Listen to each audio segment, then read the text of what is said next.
Pemirsa Istana Kepresidenan Filipina, Malacanang menepis spekulasi adanya perpecahan di dalam Angkatan Bersenjata Filipina ketika puluhan ribu warga Filipina turun ke jalan pada Minggu 21 September 2025 memprotes mengenai korupsi. Gelombang demonstrasi terjadi di Filipina menyusul terungkapnya dugaan anomali dalam proyek pengendalian banjir bernilai miliaran peso. Sekelompok pejabat militer yang telah pensiun juga berkumpul di luar markas besar AFP di kota Quezon untuk memprotes korupsi sistemik dalam pemerintahan. Unjuk rasa tidak hanya terjadi di ibu kota Manila, namun di sejumlah kota besar lainnya di Filipina. Marcos pertama kali mengemukakan masalah korupsi pengendalian banjir ini dalam pidato kenegaraan keempatnya pada bulan Juli, yang memerintahkan penyelidikan menyeluruh terhadap dugaan proyek hantu dan pencairan dana tidak teratur. Sejak itu, ia membentuk badan independen untuk mengejar akuntabilitas. Buntut demo besar-besaran di Filipina ini, Presiden Marcos membatalkan perjalanannya ke New York untuk menghadiri Majelis Umum Perserikatan Bangsa-Bangsa atau PBB pekan ini. Demo anti korupsi kemarin diikuti oleh puluhan ribu warga Manila, Filipina. Pengunjuk rasa dan polisi bentrok saat hendak menuju Istana Malacanang.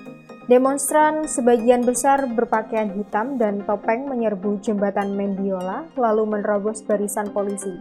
Beberapa dari mereka mengibarkan bendera Filipina dan bendera Jolly Roger dari anime dan manga One Piece. Demo berakhir rusuh saat para demonstran melempari polisi dengan batu. Polisi menangkap 72 orang, termasuk 20 anak di bawah umur, dalam 2 insiden terpisah. Sedikitnya 39 petugas terluka dan sebuah trailer yang digunakan sebagai barikade dibakar massa. Juru bicara polisi Filipina Mayor Hazel Asilo mengatakan kepada AFP bahwa tidak jelas apakah mereka yang ditangkap adalah pengunjuk rasa atau hanya orang-orang yang membuat masalah. Kemarahan massa diakibatkan proyek infrastruktur yang diduga dikorupsi pejabat. Departemen Keuangan memperkirakan ekonomi Filipina kehilangan hingga 118,5 miliar peso atau setara 2 miliar US dollar dari tahun 2023 hingga 2025 karena korupsi dalam proyek pengendalian banjir.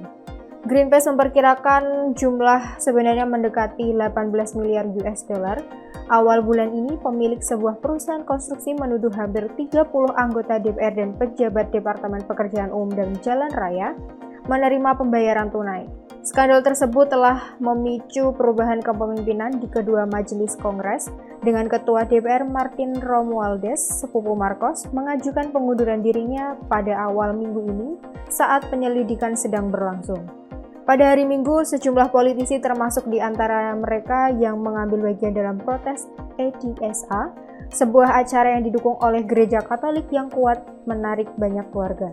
Manuel de la Serna mengungkapkan mereka menguras uang rakyat, sementara warga menderita banjir, rumah mereka tersapu bersih, sementara pejabat naik pesawat pribadi, tinggal di rumah-rumah mewah.